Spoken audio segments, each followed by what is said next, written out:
JP is a woman from whom I get every week or so an email, and she informs me about her writing, and her column on the internet is called Wall Street on Parade.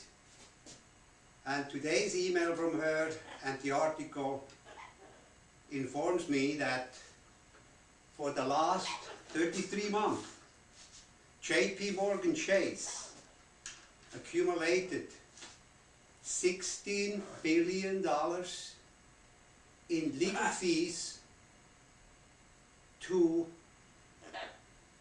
protect them from going to jail. Think about that. Today I'm talking about adversity and opportunities. Not quite at the level of corruption and simply bad business behavior, to say the least. I am involved, or have been involved, in a small business situation, and even though it's a much smaller scale, it's equally despicable. And we're going to make something out of it. We get something out of this. And that's why I call this adversity and opportunities.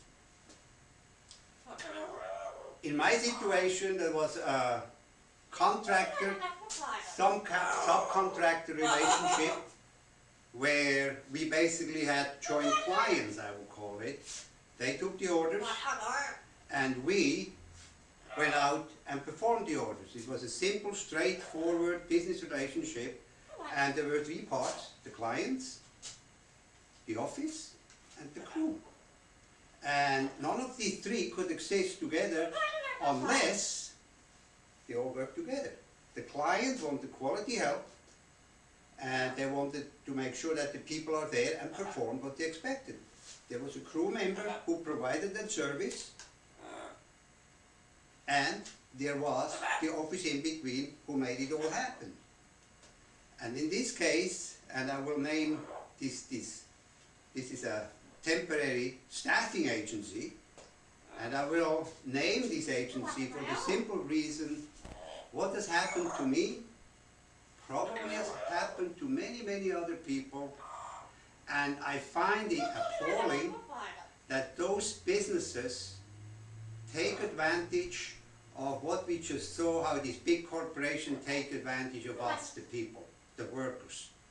And that's why the opportunity comes in, where we together going to start such an agency, and I will use my background and experience to provide the clients what they want.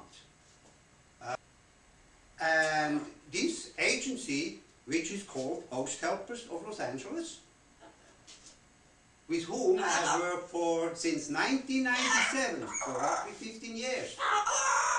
And I must admit today, I enjoyed the work very much. I enjoyed it so much that it allows me to do other things which are also important to me. But as a crew member of this agency, over this time, I had built up a very good reputation as a decent worker, as a performer. I was there on time, I had clean hands, and only after in 2004 we got a new owner, everything started to unravel. Before we had an owner, she understood the business, she knew the clients, she knew the crew, and she just managed everything in between. When you got the request, they had it. They didn't lie to them and say, well, we said to somebody else good, or he has car problems. No, they didn't do that. They were, I mean, it makes sense. Now, when Sundergrass, the owners in 2004 came into the picture, she fucked that all up. Every decent worker she ever had, she shafted. All the good workers she had I don't get enough work. People ask me, but I don't get the work. They send their other people. The bad people, they usually last a few months. These are the ones who crawl into the rear end for some reason, or they look cute or something. But they have no talent out there to be part of the real working pool. We never had that problem before 2004. And here comes this Sandra Grass and screws it all up, and she not only lies to the client about availability, etc., she lies to the crew members. And what has happened to me is how I struggled over the last 3, 4, 5 years. Really, from the beginning she took over trying to explain to her, you have to use the people that performed well for you and perform today. Otherwise they are forced to go somewhere else. You don't leave them any other choice. And I know, even though they told me before, oh, you're always on top of the picking order, I know that's a fucking lie. From about 250 jobs a year, 5 or 6 or 7, last year I barely made 100, and they're always supposed to be on top of the picking order. Everything is a fucking lie Sandra Grass talks about. And her sister Jennifer is equally a low, cheap brat. I mean, for the whole year she tells me, oh yeah, it's important to maintain the good workers and treat them well.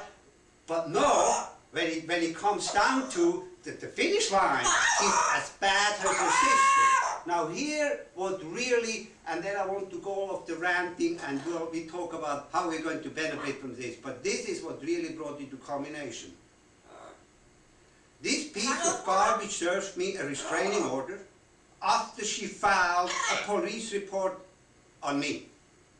And in that police report, this piece of garbage, Sandra Grass, claimed that she feared for her life and her daughter's life in Oxnard.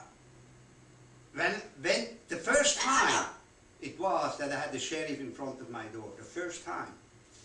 And I opened the door, he was very nice, I have a document, are you from Scrooter, sir? And he said, I have a document, he was very nice, and I realized it was a restraining order, I didn't take it that serious.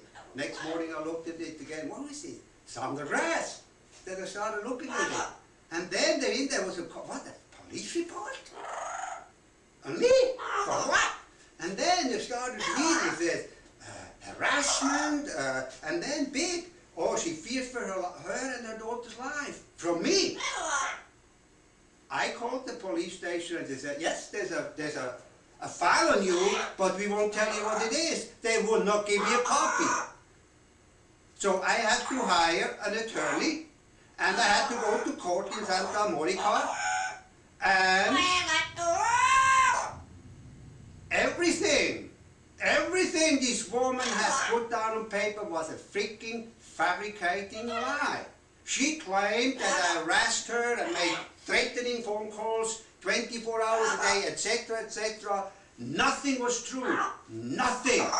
The only thing she did that was she tried to prevent me from going and contacting our clients.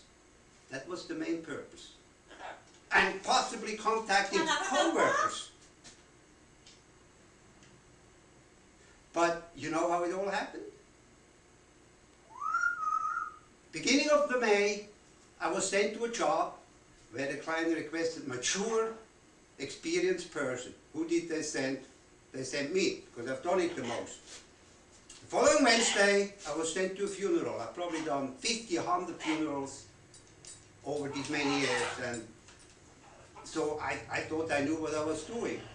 Went up there, it was in Beverly Hills, and we were waiting for the food, the co-workers and myself, we were waiting for the food. There was some guy, Jim, I believe was his name, and Jim kind of was managing the party. Before the food was here, before the funeral people were here, he called us together and said, we expect about 80 people. We never had any problem with theft up here, but just make sure that we don't get any people in we don't want. And I looked at Jim, and I said, but sir, we don't really know these people. I mean, we're here to serve them. And he said, forget it. Just don't make sure that nothing is moved off the wall. And if you see, come and tell me. I said, but sir, there's so much stuff on the wall. I mean, it's much more cluttered than this place. So I said, but sir, it's impossible to see, and his face dropped, and okay, end. Then I see Jim and my co-worker doodle outside on the phone and something, and 10 minutes later my co-worker comes in, hands me the cell phone, and it was Jennifer, Sandra Grass's sister, on the phone, and she said, the client wants you to leave. I said, okay, but just understand, I got dressed up here, I'm ready to work, and so I get paid, and she goes, oh, yeah.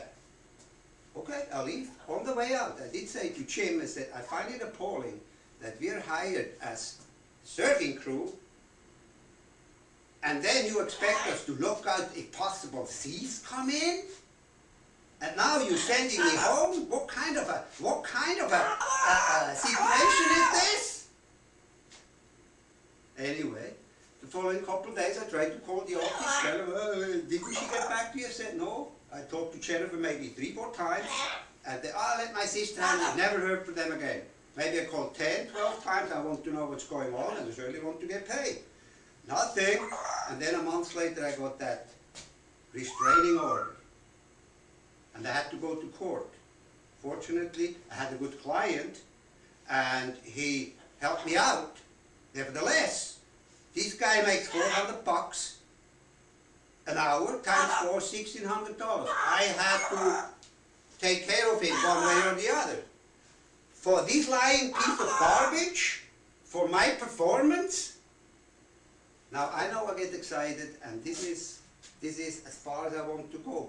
Now we're going to make the opportunity is this. We're going to start an agency together. I know what the client wants. I know what the crew needs. I know what is needed in between. We don't need business owner like Sandra Grass and Jennifer and that bad body owner David Font. We don't need these people.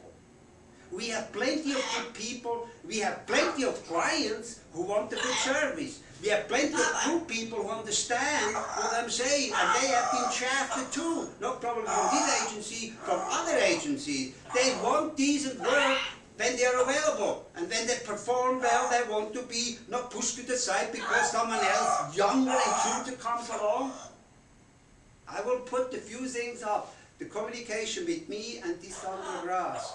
An email, particularly a year ago, how I explained to her, please use your people, understand that.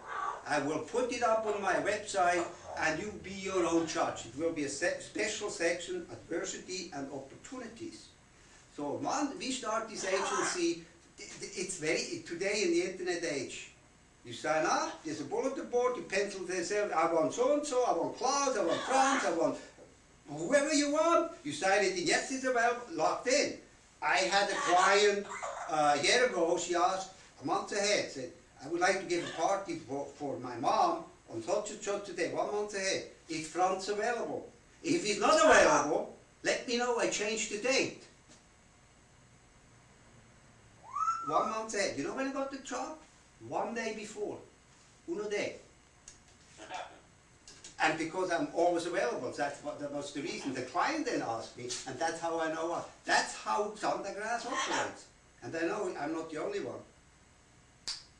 There's something wrong in her head. The constant turnover. You may get the host helpers tomorrow. You know, she found him yesterday in Craigslist. She doesn't know what he can do. She just needs a body so she can charge you $45 and keep more than half. This is a despicable woman, and she doesn't deserve your business. So our agency will be very much open, internet-based. Most transactions can be done via credit cards. It's clean, it's neat. If you have a problem, it's no problem with returning it. And my goal will be to find this crew, to train this crew, and set up the whole operation that in the end we don't get grey hair like me. We don't need that. Life is too short, and we're going to make an interesting project out of this. Have a good night.